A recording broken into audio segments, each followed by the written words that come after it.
And the clouds are red. This is unbelievable. Yeah. What? How's that?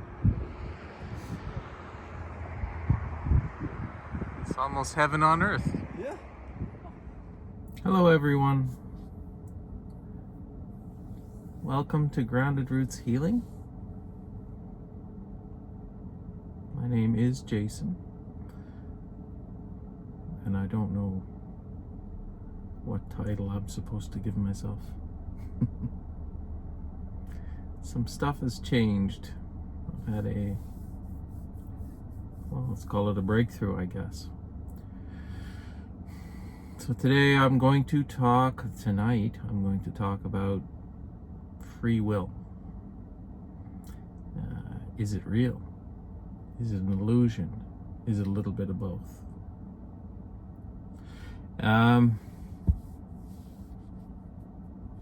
Yeah, so I couldn't sleep. It's 3:04 in the morning. And this has been, an issue for a long time with me.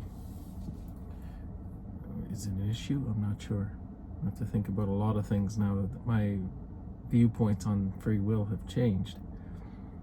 But I couldn't sleep. I was tossing and turning, and it wasn't going to happen. So, as usual, I just decided to get up so I didn't keep Amanda awake, when she was already off into the astral plane by the sound of her snoring.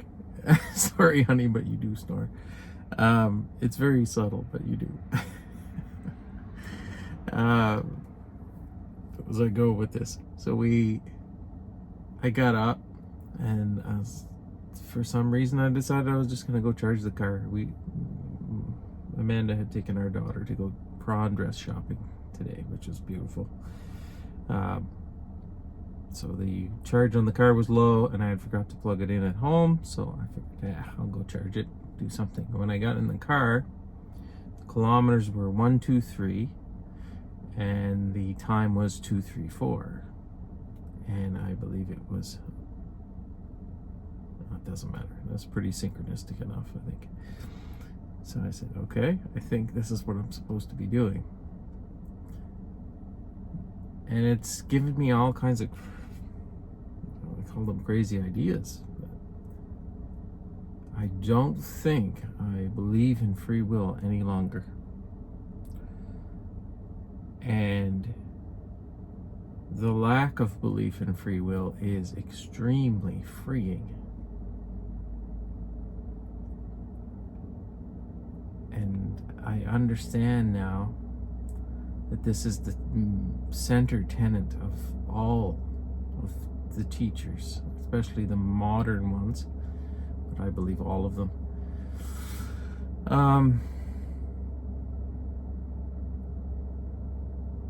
Because if free will doesn't exist, you have zero control over what happens. Not zero, but you exert enough control to feel like you have some control, so that you stay in the illusion. It's a trick in order to make this convincing, because we are infinitely powerful beings. We've taken what would you call it? The veil of forgetfulness to come onto this earthly plane, and in order to understand what lack and fear and duality are, as a infinite powerful being, you can't feel these things, because whatever you want, you immediately have as soon as you think of it, because it's all energy, and you're a master of manipulating energy. So time and space aren't real, you just get whatever you want when you want it. So in order to experience this, we have to take a veil of forgetfulness, and the illusion has to be really convincing, and boy is it. And that goes along with the free will. So,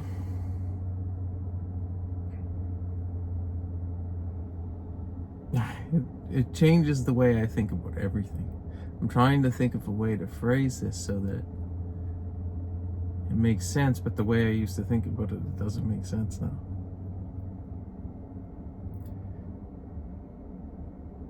You know, there's really nothing you can do to change this story. The big part. So what do I mean by that? What you have is a book. You've written this story for yourself. Maybe it has slight variations in the final outcome. But the main points of this story are written in stone. You cannot change it. Anything that happens to you that causes you hurt or trauma, or any of the children that you have, or the car accidents, any life-changing things that happen to us, things that stay with you, that are part of your story and end up making the personality that is you and the way you deal with things in the world, i.e. the brain wiring from trauma, like in my case, or becoming an alcoholic, or any of this stuff. It's all written. So maybe you can decide whether or not you want a grilled cheese or a bowl of soup. I'm not even certain about that, but I do believe that that is the case. You can make these small decisions so as to make it, the illusion, that much more convincing.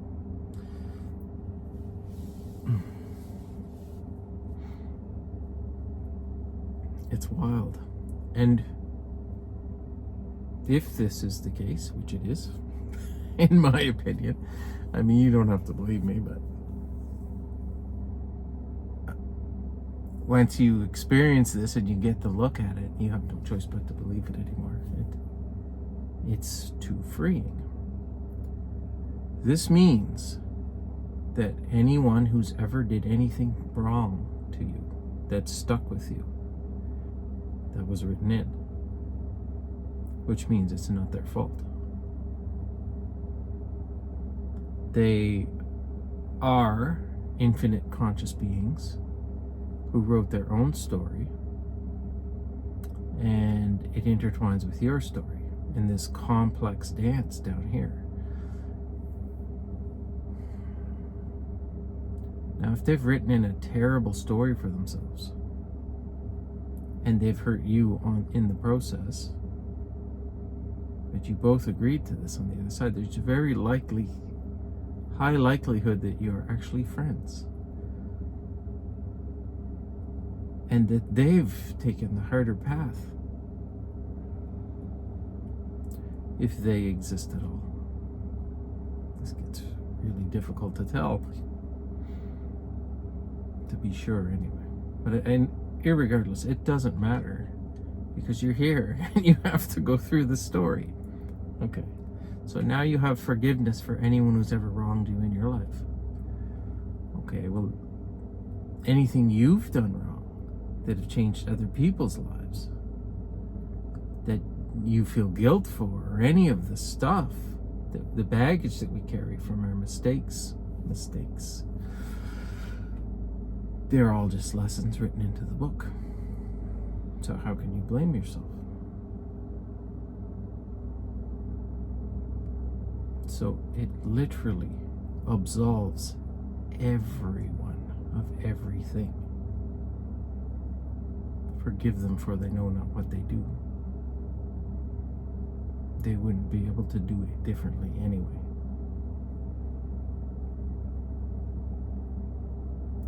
This is a play on the grandest scale you can ever imagine, with very convincing fail-safes and systems in place to make it appear as if you can change the outcome of your story. But you're the main character in your story. You can't change it if you wanted to. Now I know what people are going to say, like karma, and what if someone's committed, well, I won't even say the word, S word. Yes, that's written in as well. Because this is a play again. That person took one for the team so that the other people left behind would experience that type of pain. Now, it sounds perverse and wrong, but like I said, if you're an infinite being who knows no separation, no loss at any point, I don't even know how you would say it because there's no time, then it would make sense that you would want to do this. It's like a movie. What kind of movie would be good if it was all peace and love from start to finish? Now, a lot of us would really like that to be the case right now, that it's all peace and love, but we are literally in a Star Wars movie. Star Wars trilogy. A million different movies. Avengers, Doctor Strange in some ways, the Star Trek, it's all there. It's all there in this game. That's why we can write these movie trilogies and things, because they've happened, so to speak, or are happening. So it would be a hell of a boring movie if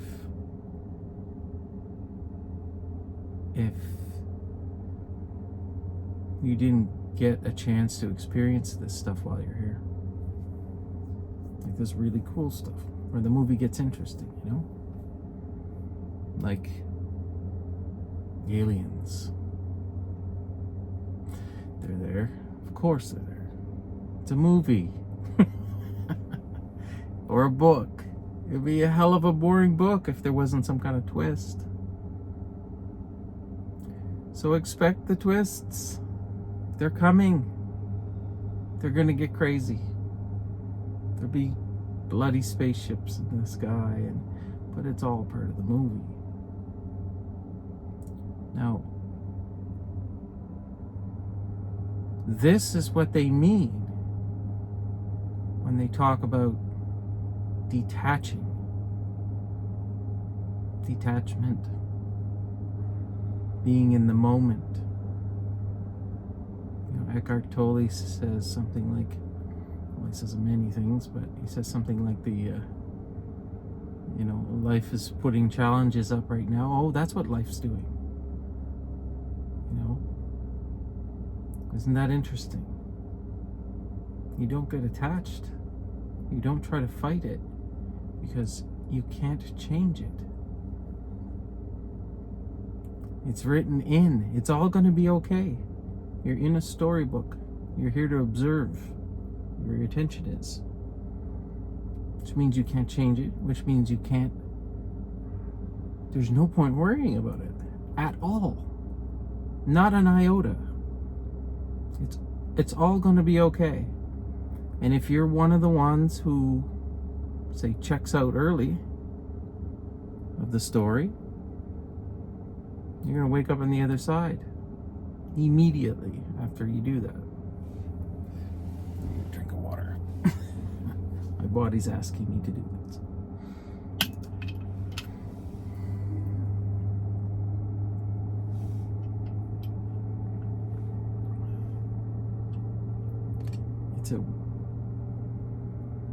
This is what enlightenment is.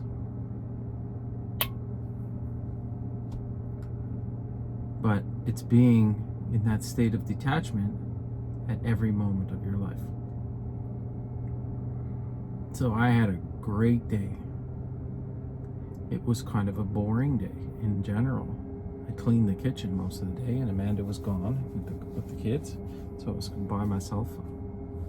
And then I did a little bit of hunting with my son. So, it was kind of slow and nothing drastic happened, but I was in a state of bliss for for most of the day. And then my body started acting up. Which means you get ungrounded. Which, what is that? It's putting discomfort into your body to test you. But it's testing you. It's nothing. Detachment. It's none of this is real. You're feeling discomfort in your body. Okay. Why worry about it? Why? Nothing bad can happen to you because you're an infinite being. You can't die. You can check out of the book, but you can't change it. If that's the path that you're going to be on, it is what you're going to be on, and that's it. So why bother worrying again?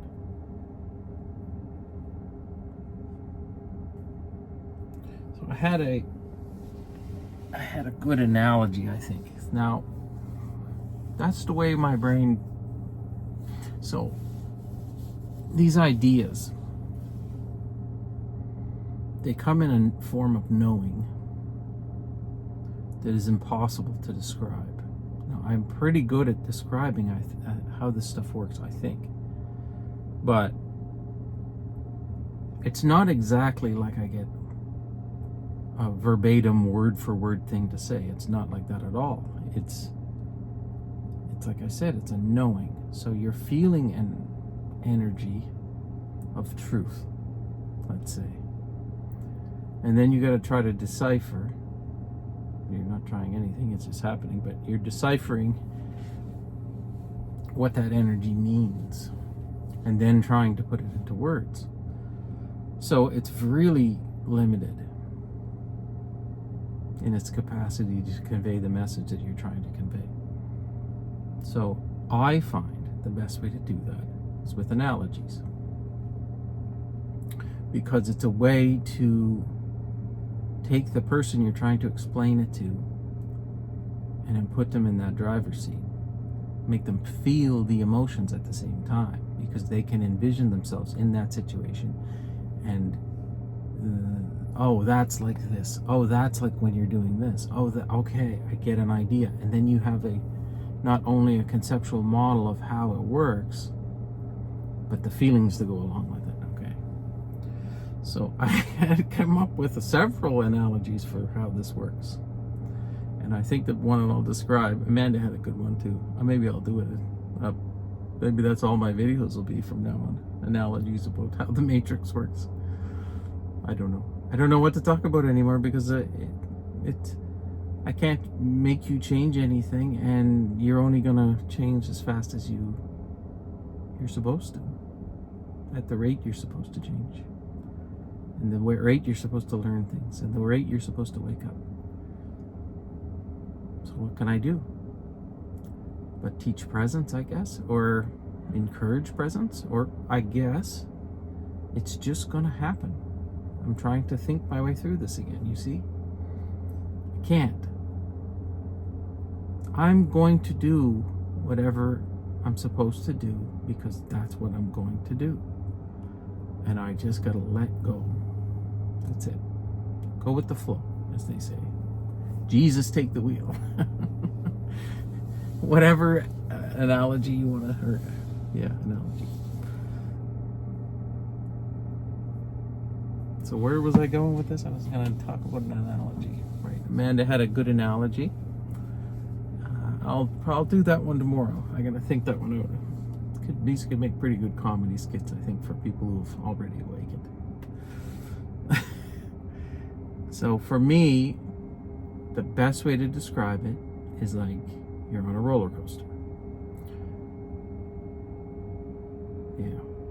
You're on a roller coaster, but this roller coaster has a steering wheel. It's installed. It's got, say, like airplane controls. You got a speed control and a yoke. You can go left or right or up or down. And you can move the plane or your life from side to side, say, a foot or two. But that's it. That's your free will illusion. When you steer left or right on the yoke, or you pull up or down, and you increase the throttle and stuff, you have a small amount of effect on how things outcome, how things turn out, but no real effect on the eventual outcome of this, because you're on a set of frigging tracks. You can't get off. So what is the point in worrying about it? You know, these roller coasters can be bloody scary. Absolutely terrifying. I don't like them at all. Maybe that's because I don't like not being in control. I just realized. But guess what? I have no effing choice. I'm out of control. Everybody is. So you're just supposed to go along for the ride and put your hands in the air. Arms in the air. You know? Like RJ Spina says, in the movie, it's a boring part of the movie. So why are you worried about it? You know, you gotta pay your taxes, or you gotta go to the grocery store. Oh, it's just a boring part of the movie. When the exciting things happen, you're supposed to grab the popcorn, not get full of anxiety. You know, you're lost in the movie. You think it's an actual outcome in your own life, and the reality is, it's just a character on a screen. It's another good analogy. But you know, you're going up the roller coaster, and it starts off, you're in the seat, you got this fake steering wheel in front of you. It's not doing anything. You know, it's doing little things. You choose grilled cheese over soup. You know, you know the color of your shirt that you wear today, or whatever. Sometimes you can't even choose that, but you think you can. So you're trugging along. You get born, and then it starts crawling up that steep incline. And all these roller coasters have. Ding, ding, ding, ding, ding, ding, ding, ding. You're aging, you're growing, everything's fun, it feels good, you're progressing upward nicely at a nice steady pace. And then you hit 7 in my case, and you plummet. And you're terrified. Trauma, things are happening. You have the SA abuse, you have the start of depression, you have bullies at school, then you got to go to school, then you're lost, and you know, maybe you get sick, maybe something happens to you.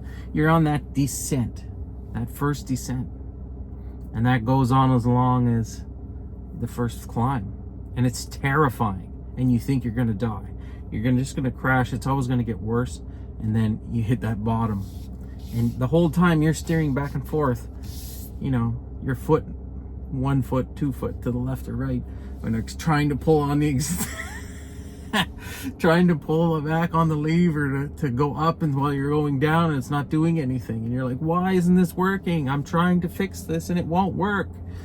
And then you hit the first turn and you go hard left, you know, and you're terrified, and you're holding onto the steering wheel for dear life, and you start coming around a flat section. And it starts to slowly climb again. And you know, maybe you get married and things are going good, and you get a career. You know, it's still scary as hell. You're still rocking back and forth, and you know, but you're making your little choices. And you think you're in control, and you think you're steering it up this incline because you're making those choices to go up with your yoke.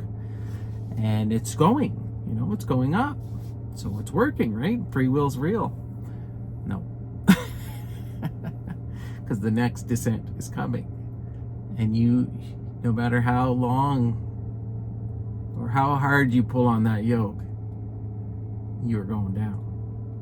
You know, you have your first children and everything's just great, and then you lose your job, and you might lose your house, and oh, you know, everything's gone to hell again, and you're scared to death, and you're holding onto that steering wheel again, and you're terrified.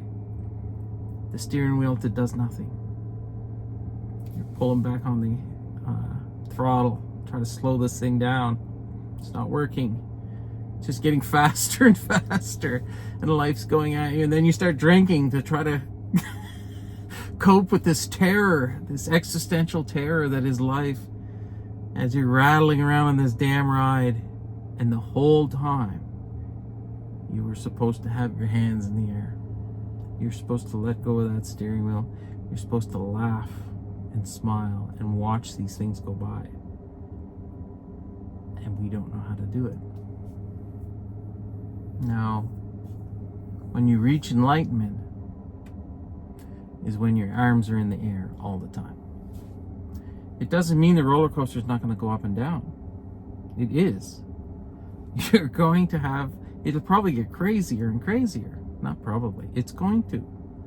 It's higher peaks and lower troughs, and alien ships show up and then some war breaks out somewhere and it just gets crazier and nuttier, and you're like, what is going on? Let go. Arms in the air. Grab the popcorn. It's a game. It's all for show. And you're the main character in this game. Yeah. And that's how it works. That's how you detach. That's how you forgive. That's how you love everyone. They're all your brothers and sisters, even the ones who've done bad to us.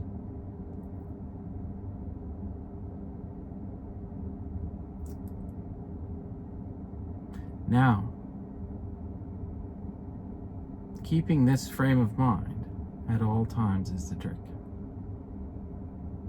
Because like I said, I had a great day and I was in bliss state, and then for some reason my body started to hurt and I started feeling ill and not being able to sleep and all of this stuff that's just discomfort and irritation.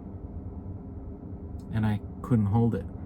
I started to lose my groundedness. I was, being irritable and stuff because that's what my body was wanting to be. But I need to detach at all times. So, this is a pretty long video. I just realized I've been going for 27 minutes. So, I think that's where I'll leave it. In short, free will is not real. Your free will, when you write the story, is absolutely real. You've had the will and the freedom to choose this path for yourself. But you did it in the astral plane. You did it from your higher self when you wrote the story. And then you came down to experience it like the movie that it is. And everybody else did the same thing. So, for the love of God, I'm talking to you. Can you make everybody else realize this so that we can all go on to having a kick-ass second half of the play? I know what's going to happen because nothing I say or do is going to change it anyway. And that brings me to another talk, but I have no idea what I'm going to talk about anymore on this channel. I can't give you tips to try to heal yourself if no one's going to listen before their time. I don't know. I have to think about that because it'll give me the answers. It always does. So, like I always say, I hope this video finds you well. I love you all. I truly do. I mean, you're all me. And we'll see you tomorrow.